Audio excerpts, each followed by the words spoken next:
मैं संक्षिप्त में आपको कांग्रेस पार्टी का स्टैंड तथ्यों के साथ समझाना चाहता हूं।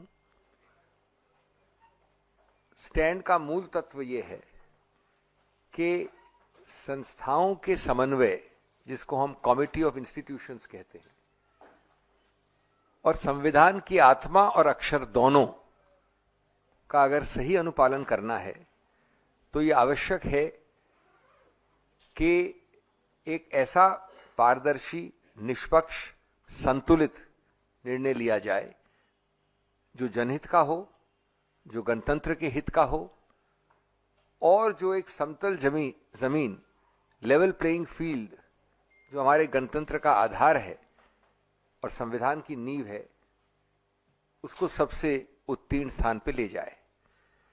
तो ये कांग्रेस का स्टैंड है।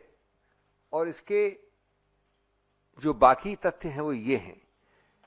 आपको मालूम है अच्छे से कि कई स्टेक होल्डर्स का, कई लोग जो इसमें पूरी तरह से हिस्सेदार हैं, उनका ये पक्ष रहा है, ये स्टैंड रहा है, ये मत रहा है लगभग 2-3 साल से, 2-2.5 साल से, जब से एक नया एक्ट आया, 2 साल से कम हुआ है, 2023 में आया, जिसका नाम आप जानते हैं, chief election commissioner and other election commissioners act of 2023। उसमें जो प्रधानमंत्री, गृह मंत्री और लीडर ऑफ अपोजिशन की समिति का एक आधार रखा गया है, उसमें बहुत सारी संवैधानिक और कानूनी प्रॉब्लम्स हैं।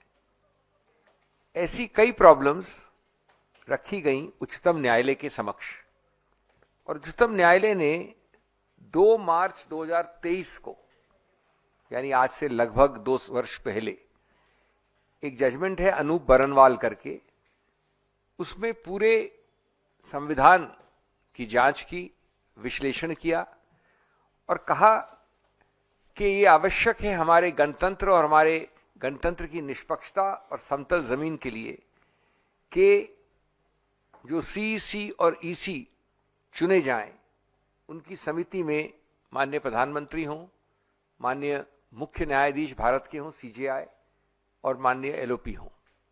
ये निर्णय है 2 मार्च 23 का। मैं आपको तकनीकी या कानूनी चीजों से बोर नहीं करना चाहता, मैं आपको उसका एक अंश पढ़ना चाहता हूं अंग्रेजी में। पैरा 9 में उच्चतम न्यायालय ने कहा है, the executive alone being involved in the appointment ensures that the commission becomes and remains a partisan body and a branch of the executive. एक शब्द बहुत महत्वपूर्ण है। The independence of the commission is intimately interlinked with the process of appointment. ये आप सबके WhatsApp में सब ये भिजवा रहे हैं आपको मटेरियल, सामग्री। उसके बाद पैरा 165 में बड़ा विस्तृत निर्णय है, मैं सिर्फ कुछ ही अंश बता रहा हूं आपको। कहते हैं, election commissioners including the chief election commissioner blessed with nearly infinite powers and who are to abide by the fundamental rights must be chosen not by the executive exclusively. कार्यपालिका द्वारा, सिर्फ कार्यपालिका द्वारा नहीं, बड़ा स्पष्ट है, and particularly without any objective yardstick.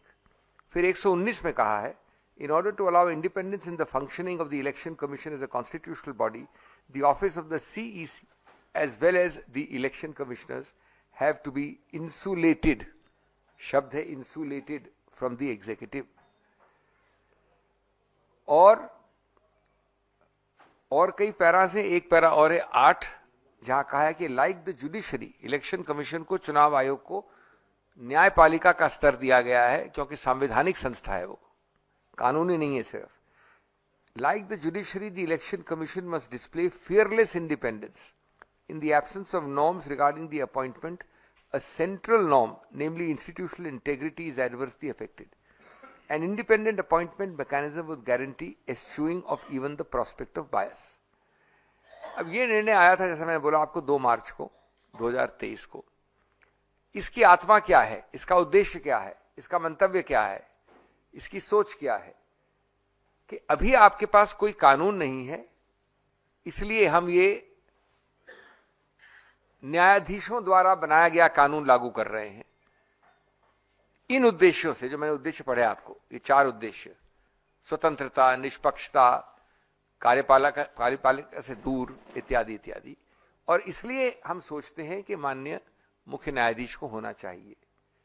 ये जरूर है कि कार्यपालिका कोई अधिकार क्षेत्र है कि वो इसमें कानून बनाए, लेकिन इस निर्णय के आत्मा को बिना समझे, अक्षर को बिना समझे, इसके व्यापक उद्देश्य को बिना समझे, तुरंत भगदड़ में, जल्दबाजी में कुछ ही महीनों उसके बाद मोदी सरकार ने ये कानून लाए जिसका नाम मैंने पहले लिया। इस कानून में ठीक विपरीत किया जो उस निर्णय में लिखा था। पूर्णतः कार्यपालिका द्वारा चयन का इसमें प्रावधान है।